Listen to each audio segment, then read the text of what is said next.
안녕하세요. 저희는 수도모나스 헬기의 바이오필름을 이용한 토양의 사막화 방지 방안의 연구를 진행하고 있는 Sustainable Future입니다. 먼저 연구 동기를 말씀드리겠습니다. 환경 저널리스트 마크 라이너스는 그의 저서 Six Degrees에서 지구온난화가 지속됨에 따라 발생할 여러 단계의 변화들을 기술하였습니다.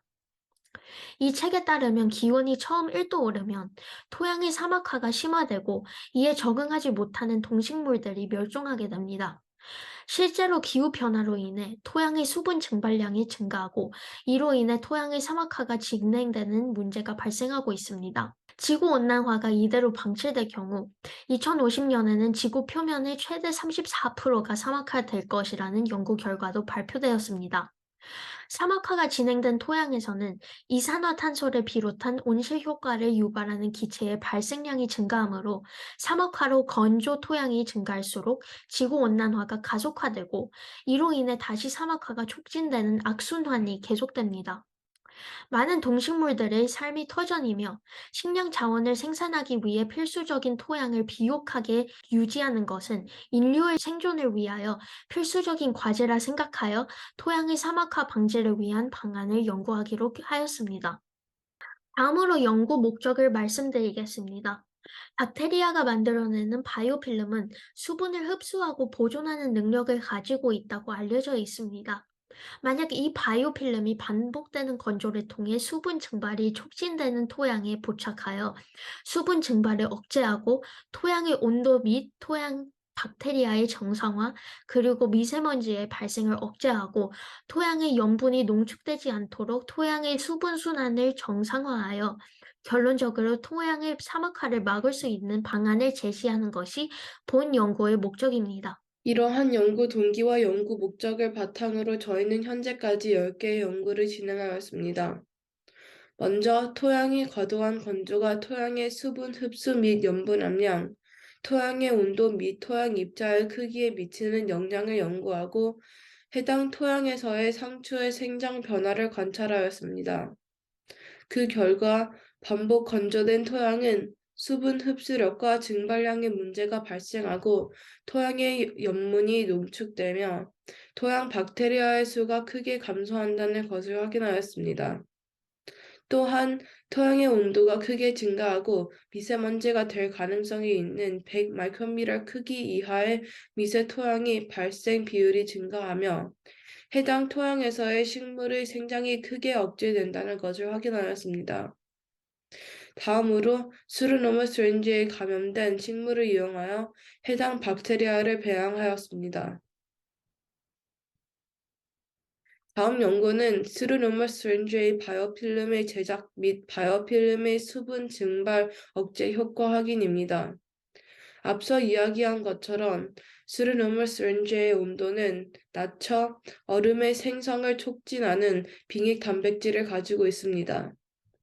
스루노머스 렌즈를 액체 배양하여 바이오필름을 얻은 후 스루노머스 렌즈를 사멸시키면 빙액 단백질과 수분을 흡수하는 바이오필름만 남게 됩니다. 연구 결과의 바이오필름이 수분 증발이 크게 감소시키면서도 공기의 순환에 지장을 주지 않고 식물의 냉해를 입히지 않는다는 것을 확인하였습니다. 즉, 스루노머스 렌즈 자체는 차멸하고 수분 증발과 토양 온도 상승을 억제하는 바이오필름만이 남는다는 것을 확인할 수 있었습니다. 다음으로 스루노머스 렌즈의 빙액 단백질이 포함된 바이오필름의 투여가 반복된 건조로 수분 보존력을 잃은 토양의 수분 보존력 및 토양의 염분의 농축에 미치는 영향을 연구하였습니다. 그 결과 스루노머스 렌즈가 생성한 빙액 단백질이 포함된 바이오필름이 건조가 반복되어 토양 수분 보존력을 잃어버린 토양의 수분 보존력을 높여주며 박테리아의 숫자를 정상적인 수준으로 회복시켜 준다는 것을 확인할 수 있었습니다. 다음으로는 건조된 스루노머스 렌즈의 빙액 단백질이 포함된 바이오필름의 토양 도포가 미세 토양의 발생과 토양의 수분 흡수력이 미치는 영향을 실험하였습니다.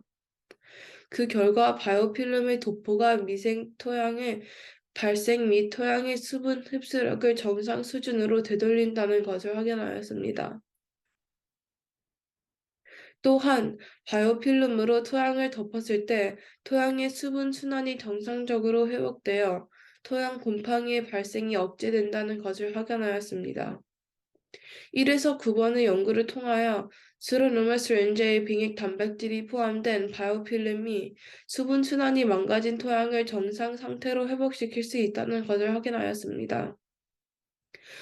더 나아가 바이오필름의 제조를 쉽게 하기 위해 인공 바이오필름을 제작하였고, 인공 바이오필름 또한 토양의 수분 순환을 정상적으로 회복시킨다는 것을 확인하였습니다. 토양을 사막화는 지구온난화와 더불어 인류가 처한 매우 큰 문제이며 대한민국의 경우도 몽골의 고비 사막의 확대로 인해 고비 사막에서 발생한 황사로 인해 매년 고통받아 왔습니다. 지구온난화로 해결하는 것이 가장 좋은 해결책이지만 이는 단기간에 결과를 기대하기가 사실상 불가능한 상황입니다. 토양의 수분 증발의 촉진으로 시작되는 사막화나 사막화가 아닐지라도 건조 현상으로 인해 토양의 염류가 증가하여 토양에서 식물이 성장하지 못하게 될 경우 영화 인터스텔라의 악몽이 현실로 다가오게 될 것입니다. 본 연구 결과를 응용한다면 토양의 수분 보존력과 증발량을 정상으로 회복시켜 생태계에 복원시키는 것과 더불어 연작으로 인해 염류가 증가하고 문제가 발생한 토양에 대한 대안이 될 수 있을 것으로 생각되며 아울러 다양한 요인으로 문제가 발생한 토양의 정상화를 위한 연구의 시작이 될 수 있을 것으로 기대됩니다. 그래서 인공적으로 수도모나스 링계의 빙핵 단백질이 포함된 바이오필름을 제작하였고 이 인공 바이오필름도 토양의 수분 순환을 훌륭하게 회복시키는 것을 이 연구를 통해 확인할 수 있었습니다. 이를 위해 차후에는 수도모나스 링계의 빙핵 단백질이 포함된 바이오필름이 투여된 토양이 어느 정도까지 연구 결과들이 유지되는지 장기적으로 관찰할 예정이며 다양한 생물들을 이용해 장기적으로 생태계에는 문제가 발생하지 않는지 여부를 지속적으로 연구할 예정입니다. 그리고 인공적으로 만든 바이오필름의 경우도 더 효과적인 바이오필름을 개량할 수 있는지 여부를 지속적으로 연구할 예정입니다. 지금까지 발표를 들어주셔서 감사합니다.